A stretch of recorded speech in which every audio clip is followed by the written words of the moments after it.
Hey y'all, today we are talking Berryessa May 11th. I got to pop up there on a half day with a fellow club member, Alicia. She got to sneak away from her son for a day, and the whole point of the day was to show her the north end of Berryessa. She's really familiar with the Narrows, does pretty good down in there. She just doesn't really mess around with that north end. She's looking at possibly buying a new boat that would take care of her being able to have a little more room to move around in tournaments. Alicia's been on the channel before. She has been the little red boat in the 4-hour video, her and her son. So it was nice to take somebody out and show them a little bit of the ropes of the north end. And with that, let's get into what we ran across. Right off the beginning, we went to one of the main points off of kind of like right by the mouth of the Narrows. There's a cove that's inside there. So we started on that point, went into that cove, kind of shopped around in there. There's a ton of fish in the middle of that cove. There's like a tree ridge or like a underground peninsula with trees on it, little stick trees, not big trees. There's a ton of fish in there. Mostly they're not that big, but there's definitely some big ones in there. They would shoot up after an A-rig, but they would not commit to it. Moved on from there. I threw underspin in there with like rainbow shad, ghost rainbow, a couple of different colors. They'd come up and hit it, but they wouldn't commit. So I decided, okay, let's move on down. We went up to the east side, up in the shallows. Some people call them the vineyards. Went up in there, and water clarity was pretty good, actually. Water temperature was like mid 60s. Like a couple weeks ago, it was in the 60s, and I was expecting it to be a lot warmer. I'm not sure what's going on there, but it was like mid 60s. So it kind of held in there. As I was going down that east shore, there was a couple of bedfish that we ran across. Surprisingly, still beds. So May's kind of typical for certain areas of Clear Lake and certain areas of Delta. Berryessa definitely gets a lot more stingy in the May airtime for bedfish. There were some, but if you're looking to go spend a whole day doing it, you're gonna have to cover a lot of water to run across them, that's for sure. What we did end up getting is I picked up the Old Faithful Sorry Steve, which is watermelon candy, and the 4.8 Jackall. And actually what we were focusing on, or where the bites came from, was actually if you find like the nice healthy trees on that east side, and then out in front of that, so it's like you got the big dark shadow area that's on there, and then it's out on the deep side of that edge. They weren't up in the trees, but they were on the deep side. And you do see random schools of like 3 to 4 inch threadfin as you're going along that bank. And that's basically, I think, what they're doing is they're either sitting in the trees going out to hit the threadfin, or they're sitting in the deeps to pinch them against the threadfin, or to attack the threadfin from the trees, or attack the threadfin from the deep, pinching them against the trees to like backstop them. Did pick up a nice little bluegill also running that Sorry Steve in those trees. It wasn't quite happening. They were there, but it wasn't kind of that, you know. Again, back to showing her kind of what the north end's about. Didn't spend overly too much time in there. Did throw a mag draft, got tapped on it, but not a full committal, just a tail whack. Ran up to the north end to one of my points that I like to fish around there. And it's again submerged trees. Looking through there, picked up another one on the Sorry Steve, get a little bit farther down, and as we get closer to into the back of that pocket, I started hearing blow-ups on the surface, way shallow. So what I did is I picked up my Super Spook Junior, and this is Foxy Shad color. If you guys are unfamiliar with the Super Spook Junior, I think I've talked about this on the channel before. It's usually Delta. I change out the hooks on this. I do not run stock hooks. I change the split rings and I change the hooks. These are KVD Mustad triple grips with their 2X strong, 1X short. And I think they're both number 2s or 2/0. I think they're number 2s and a number 1. I think I had to change, because they weigh a little bit more, I had to change the back hook to a slightly smaller. Certain of these Super Spooks, you can get away with 2 number 2s on these, and pretty much if they touch it, they're hooked. Feeling it right now, I think I actually need to check or swap out these hooks. Definitely if you keep them sticky sharp and they come up and breathe on it, you can get these stuck. The originals, like I said, original hooks, original split rings, they will bend out, and I throw this on straight braid, so I need everything to be strong. Anyways, back to the fishing. I took this, fired it out across the flat, and was walking it, nothing. Then I fired it out there again, and then walked it slower. And when I got that slow, that like, that's when I got hit.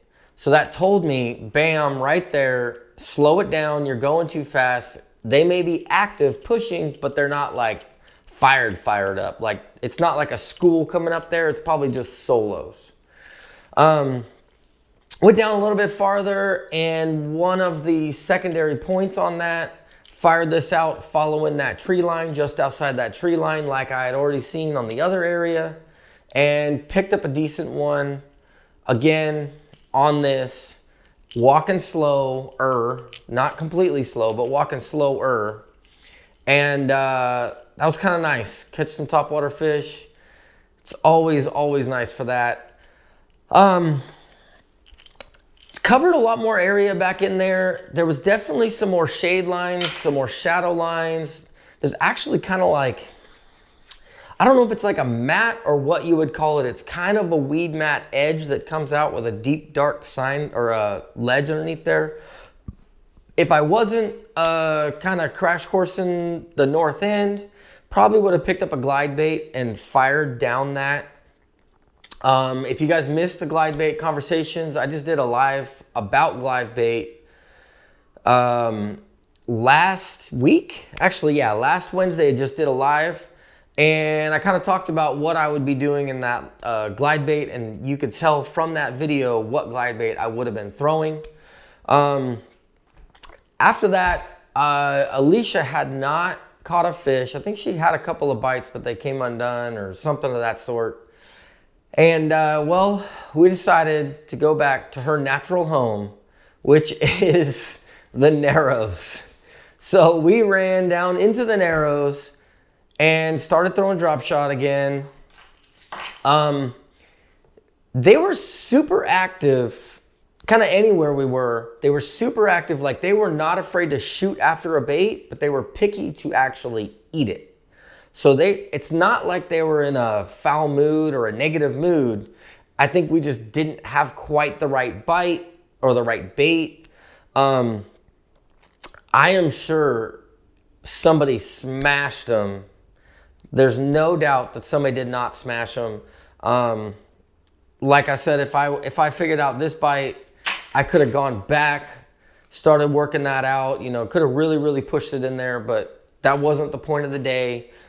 Do not be afraid to give it a try. That's Topwater and all of that stuff. It's definitely going. Down in the Narrows, picked up some more fish on the old Sorry Steve. Ended up casting that off because my worm was ragged. I mean, it just looked like it'd been chewed up 6 ways to Sunday. casted that off, and then I went down to the bottom of the boat and I picked up almost grabbed the wrong bait there. I went to the bottom of the boat, picking up out of it the Morning Dawn Alive Shad, and in the 4-inch. It's a Robo Worm Alive Shad. That's kind of one of my go-tos for that clear water in Berryessa, especially when you're getting closer to that summertime, is going to that Morning Dawn. It's definitely something you should pick up. Caught a couple of fish on that. Nothing big, but definitely caught some fish. Had some decent ones that had it hooked up, but I was too busy BSing and not fishing, and I would miss him basically. Had one inside a tree where like I could feel him in the tree and he was seesawing me, and then it just came undone because I couldn't really hard stick him against that tree. Once that worm flew off, got ripped off, got stolen basically, I actually went down and I picked up, this is baby bluegill. This is actually the 3-inch package, or the 3-inch bait, but I was fishing with the 4-inch. I grabbed the wrong one for the demonstration here. But that baby bluegill color, real nice in that summertime. There's definitely some mother lode lakes that this baby bluegill is a really, really good color. So don't sleep on it. Not every lake baby bluegill works. You have to kind of try that one out. But these ones, Sorry Steve and Morning Dawn, I've caught them in Clear Lake, Delta, like places you wouldn't think that a natural color or a pink color would work. Definitely works on that. And then about that time, it was getting to be about 11 o'clock and it was hot, hot, hot, hot. Way too much that I cared to stay out, and actually needed to head back home so I could go to the Dixon May Fair. That's where Brian was with his 2 daughters selling pig and quail for their FFA stuff. So I had to take off out of there, go down there, grab some beers. Speaking of which, a gentleman walked up to me at the fair, and I keep meaning to say this for a couple of the different people that have walked up to me and noticed me in the public. Dude, guys, that is awesome. Like, I'm not trying to be famous in this, and it's actually kind of weird to have somebody walk up to me, but it's always like it revitalizes me for YouTube. Like, it actually gets me going to like, okay, maybe people are watching this. Let's go. Let's do this.